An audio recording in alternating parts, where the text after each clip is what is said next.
안녕하십니까. 약자의 친구 인생성형가 정영기입니다.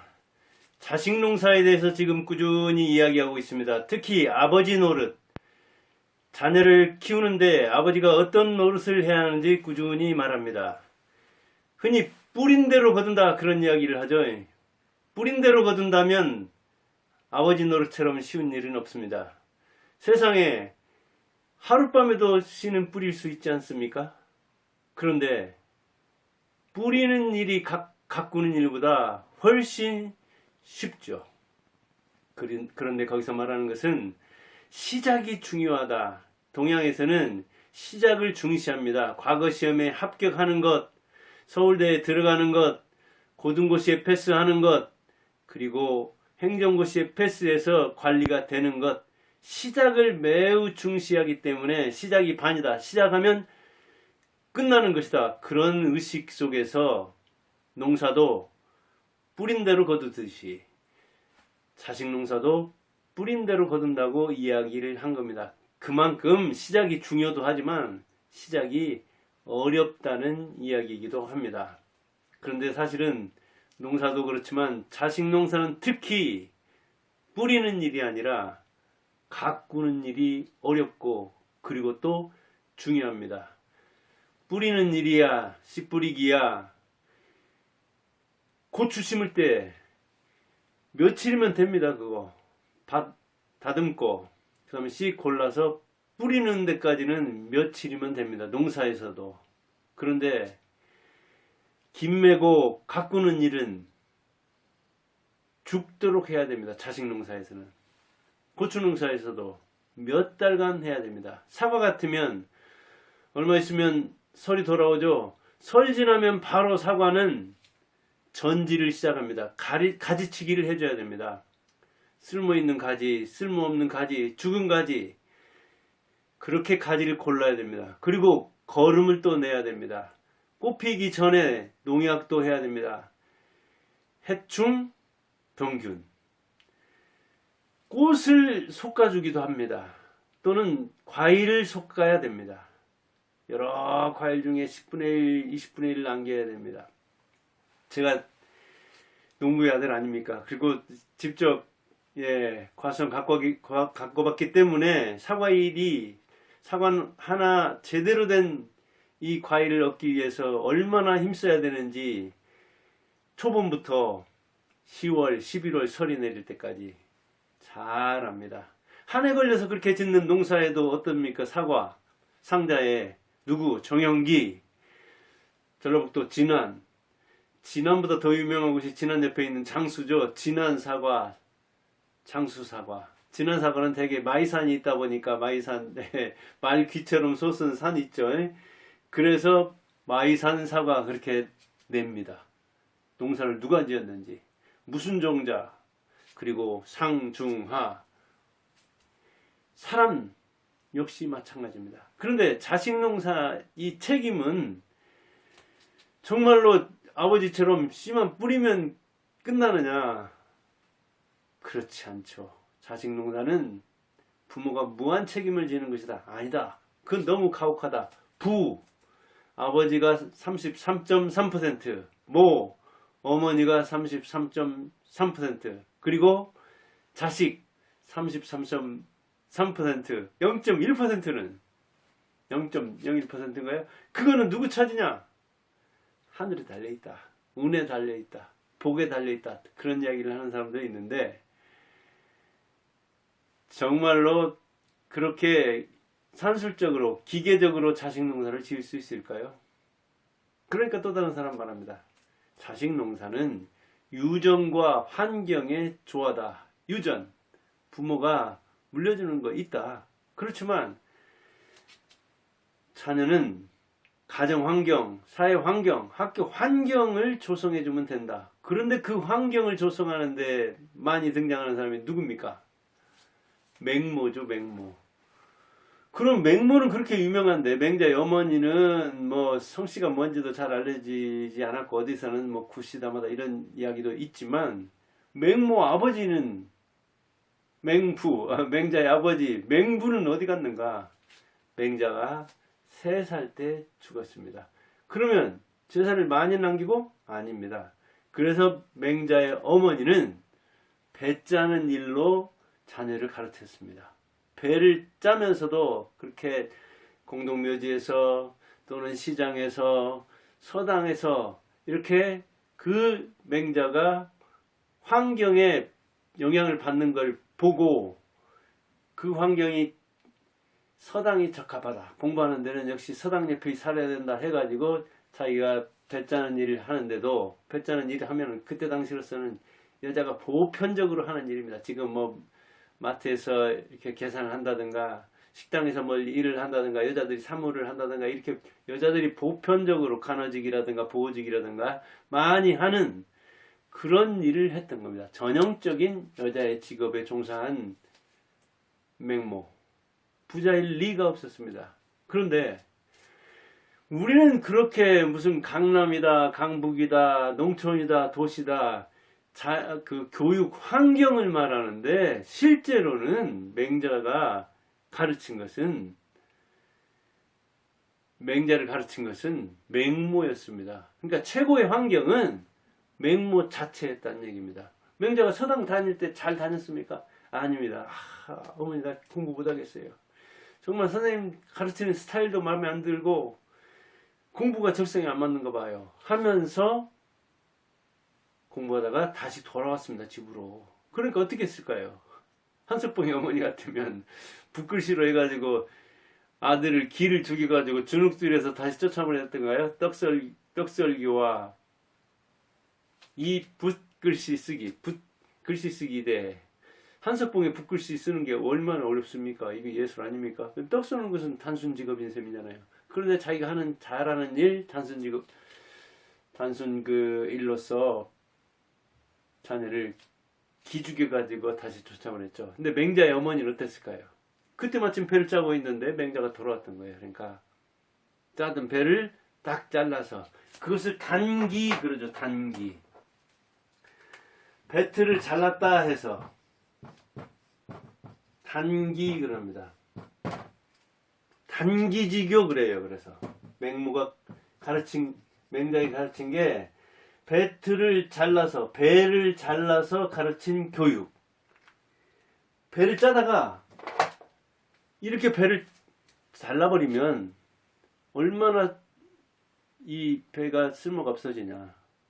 지금까지 하던 일이 중단함으로써 무용지물이 되는 거 아니겠느냐. 배가 하던 일도 그렇고 그렇듯이 네가 지금까지 공부하다가 이렇게 중단하면 지금까지 배운 게 쓸모가 없어진다. 근데 가만히 생각해보니까 맹자도 영리한지라 그 어머니의 그 아들 아닙니까? 이 어머니가 배 짜면서 이렇게 자르면 다시 이것을 다 옳고 배틀에 이렇게 메고 해서 다시 작업하는 것, 그것도 힘든 일이지만 짜던 배가 쭉 이어져서 한 필 두 필, 이게 그래야 자기를 가르치는 이 수임을 받을 수 있는데 배틀값, 배값을 받을 수 있는데 그거를 다 망쳐버리니까 놀란 거죠. 그런데 그래, 공부를 하든 일을 하든 지속적으로 해야 되는구나. 그리고 그때 쫓아보낸 스승을 나무라지 않고 아들을 원망하지 않고 자기가 하던 그 중요한 작업, 배 짜는 작업을 통해서 자녀에게 깨우침을 줬잖아요. 맹자가 영리한 것은 맹자의 어머니가 이 공부를 중단하려는 맹자를 가르친 그게 영리해서 그런 거예요. 그러니까 환경은 어떤 물리적인 게 아니라 교육적인 환경, 서당력, 그게 아니라 맹모의 마음에 있었던 거예요. 돈보다 마음이라고요. 모범으로서 가르친 거예요. 그 힘든 일을 통해서 서당을 가르쳤다고요. 그러니까 맹자의 어머니는 교육을 알았고 스승을 믿고 자식을 믿고 그리고 자기가 하는 일이 오히려 그 자녀 때문에 훼손당하게 만드는, 자기가 하는 일, 어찌 보면 자학적인 측면이 있는 거죠. 자기 일을 통해서 맹자의 일은 교육이다. 너는 중단 없이 가르쳐야 된다. 그리고 스승을 믿고 그 스타일을 따라가라 하는 그런 가르침을 줬던 거죠. 그러니까 자식 농사에 부모가 유전과 책임의 전부인 거예요. 그러니까 유전과 환경의 조화를 통해서 자식 농사를 짓는다. 그렇다면은 유전과 환경을 만드는 사람 누구냐? 부모라고 해요. 이러면 부모가 너무 원통해지죠. 자, 뿌린 대로 거둔다면은 아버지 노릇을 하기 너무 쉽고, 자식은 유전과 환경의 산물이다. 이렇게 이야기하면 부모가 너무 무거워지죠. 그러니 유전과 환경의 책임을 지우더라도 우리는 맹모처럼 영리하게 해야 되지, 돈이 많아서 강북 또는 강남, 인서울은 해야 된다. 그리고 학군도 좋은 학군, 파학군 이렇게 찾아가야 된다. 그렇게 한다면 그럼 지방에서는 인재가 안 나오라고요? 거물들 보세요. 지금 윤석열 빼놓고는 대통령 지금까지 나온 사람들 전부 다 지방 출신들입니다. 재벌들 보세요. 3대 재벌들. 삼성, 현대, LG, 구씨, 정씨, 이씨 전부 다 지방 출신들입니다. 10대 재벌로 넓혀도 대다수가 지방 출신들입니다. 그렇게 말은 뭐 제주도로 사람은 서울로 보내라고 했다면 서울서 다 인재들이 나와야 되나요? 그렇지 않다고 해요. 그러니까 제 이 경험으로 봐도 최고의 환경은 부모입니다. 제가 교육계에 오래 있었잖아요. 한 30몇 년, 80년대는 중학교 지도부실에 있었는데, 그때 이렇게 경험한 바로 자전거 도난 사건, 자전거 학생들이 절취하면 그때는 큰일이었습니다. 파출소 잡혀가가지고 부모에게 연락을 하잖아요. 어떤 부모는 벌벌벌 뜨고 뭐 만사채 쳐놓고 달려오는데, 어떤 부모는 전화하면은 당신들이 알아서 하시오. 아마 잘 알았던가 봐요. 그때 뭐 그 촉법 나이 그러던가요. 지금 오랫동안 14생각이었잖아요. 그러니까 중학생들은 만으로 거기에 해당되지 않고, 그리고 지가 알아서 하는 것이지 뭐 왜 자녀 일을, 자녀가 잘못한 걸 내가 해결해 줘야 하는가. 그 자녀가 어떻게 마음먹었을까요? 여러 가지 마음을 먹었을 거예요. 진짜 자기가 해결해서 좋은 쪽으로 하는 사람도 있었겠지만 바늘도둑이 소도둑 가는 쪽으로도 했을 거예요. 어떤 살인자는 사형구형을 받으니까 그때 사형을 받아야 할 사람은 내가 아니라 부모다. 그러니까 왜 그러냐. 그러니까 자기가 어릴 때 이렇게 교도소에 좀 들락날락 했는데, 그때 부모가 제일 처음 교도소 갈 때는 이놈은 교도소 가서 좀 콩밥 좀 먹어야 된다. 좀 정을 다시 해야 된다. 사람 좀 만들어 보내시오 하고 경찰서에서 교도소에 보내달라고 부모가 요청했다는 거예요. 그 길로 가서 교도관들이 잘 가르쳐서 내보냈으면 좋으련만, 교도관이 잘 가르칩니까? 교도관은 자기 자식 농사 짓는데도 힘듭니다. 자기 자식 농사도 제대로 못 짓는데 그냥 근무할 따름이죠.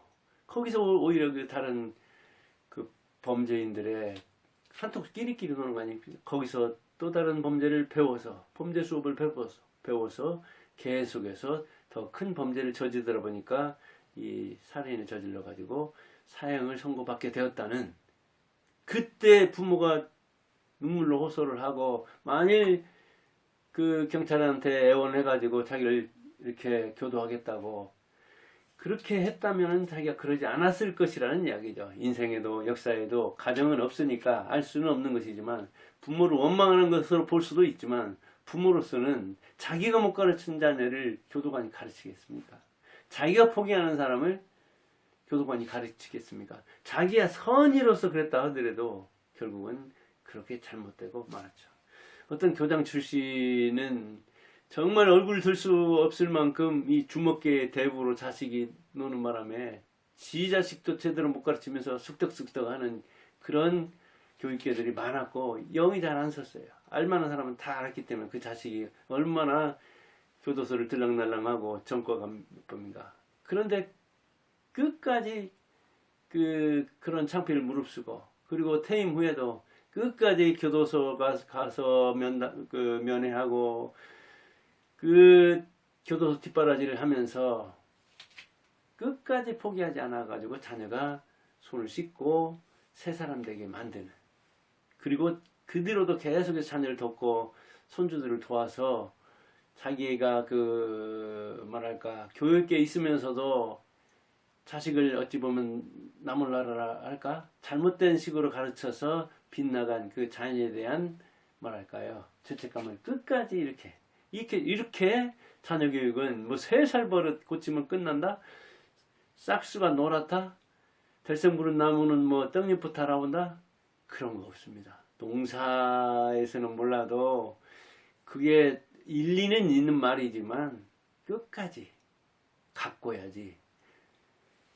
가꾸는 게 훨씬 힘들지만 끝까지 가꿔야지. 뿌린 대로 거두는 자식 농사는 세상에 없습니다.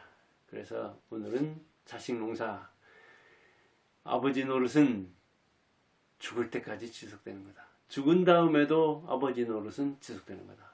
제 아버지도 뭐 내일이네요. 마침 기일이 20주기 2003년 1월 15일 돌아가셨으니까. 그런데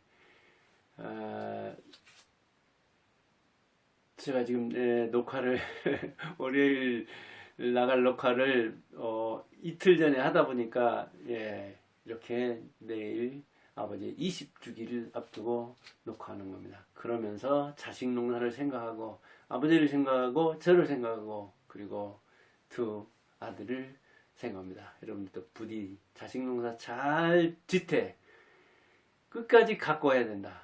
가꾸는 대로 거둔다 하는 의식을 갖기 바라면서 이 방송을 합니다. 감사합니다.